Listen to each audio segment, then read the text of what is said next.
Here's something most people don't realize about job interviews.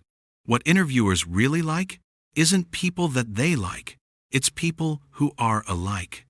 The interviewer wants to find someone who reflects elements of themselves. When you see someone who has qualities that mirror your own, you immediately go through a sense-making process, and you flip to like and trust. It's almost automatic. Now we need to clarify something important here. When we talk about elements of yourself, there are obviously parts of yourself that you wouldn't hire, but that's not the part we're talking about. It's the part of yourself that you don't like, the part you don't trust to be good at the job. But there are other parts of you that you do trust to be good at the job, and that's what you're looking for in candidates. You also hire people because you know they're good at areas that you know you're bad at. This is universal across all interviewers everywhere. What every interviewer dreams of is walking into an interview room and finding someone almost exactly like them sitting across the table. Someone they enjoy talking to, someone they can relate to, someone they feel instant connection and chemistry with, because then it becomes an enjoyable interview. And what every interviewer hates is walking into an interview that is draining and terrible and hard and painful. Most of the time, the people interviewing aren't even going to be the supervisor for the person that gets hired. They're just an intermediary interviewer.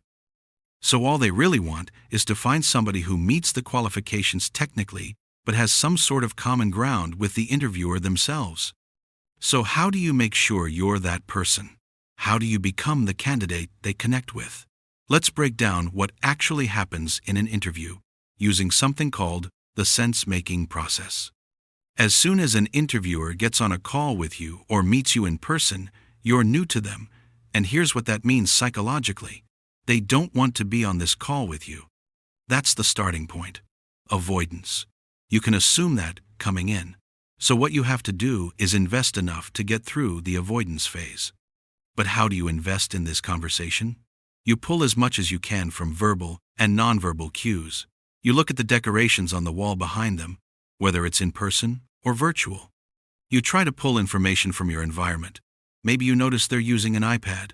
Maybe you see that they like to write on their iPad. Maybe you see they use different colors when they write. Maybe there's a journal nearby, and you can assume that inside that journal are handwritten notes done in pen and ink. You start to observe everything you can. The way they present themselves, the care they put into their appearance, the small details that tell you who they are. You're pulling from all of this for the competition phase of the sense-making process. And here's what you need to understand.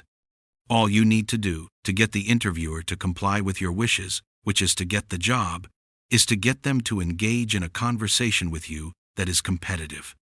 Competitive meaning you will invest in them and they will invest in you. Now don't think of competition like a zero-sum game with a winner and a loser. Most people hear competition and they hear arguing. They think of it as somebody wins, somebody loses.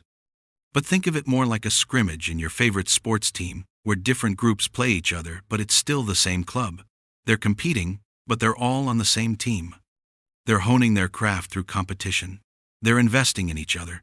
They're trying to outperform each other, but it's all to improve the whole of the team. That's the competition that exists in the sense-making process. You want to invest in the interviewer with your thoughts and your ideas and your questions, and you want them to invest in you with their thoughts and their ideas and their questions. Sometimes they'll be different, but in the difference, you'll find the similarity. And regardless of whether you find differences or similarities, you are filling the cup of investment to get towards compliance. So what does this look like in practice? In an interview, most interviewees expect that the interviewer will ask most of the questions. But here's a challenge that will change your interview game completely. Ask more questions than the interviewer. Seriously, ask more questions than the interviewer does. Because when you ask questions, especially open-ended questions, it makes the person you're talking to feel like they're interesting, like they're important, like they're special. And guess what's not going to happen with any other interview that day? Nobody else is going to ask them questions. Imagine you're on a phone interview.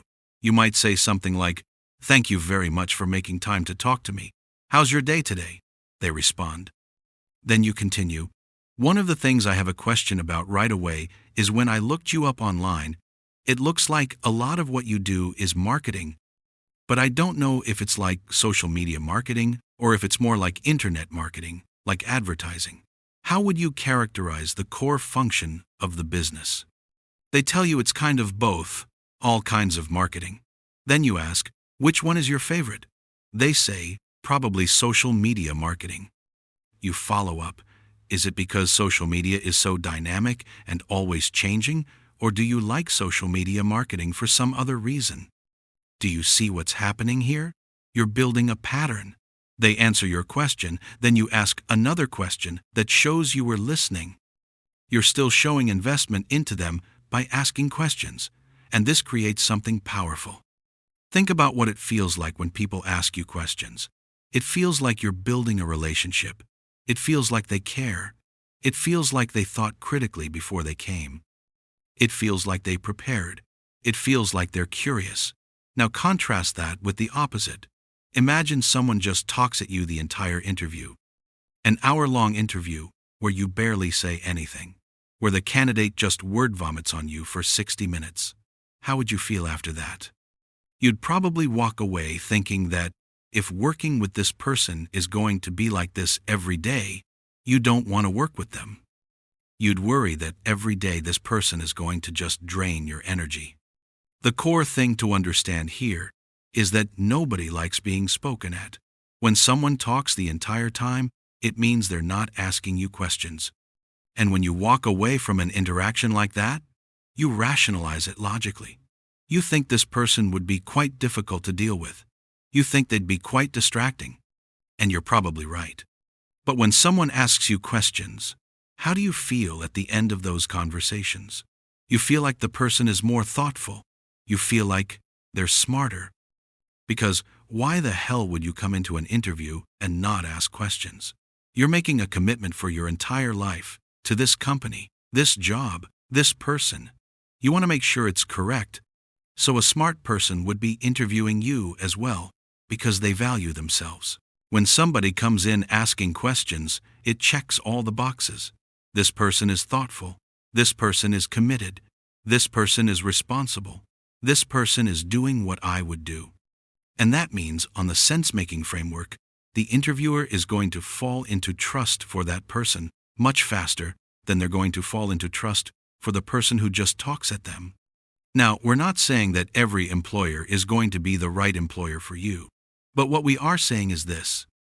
If you want to take your probability of winning an interview from whatever unknown percentage it currently is to a solid, predictable 30% chance of winning, it really is as simple as going in there with the idea to win the interviewer.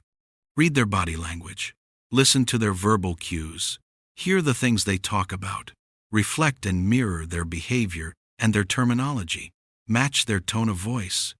Notice how fast they speak, the cadence of their speech, and reflect that back to them.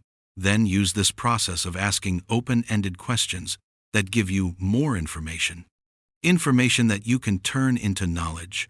Knowledge that you can ask more questions about. This creates a flywheel of information, knowledge, and experience.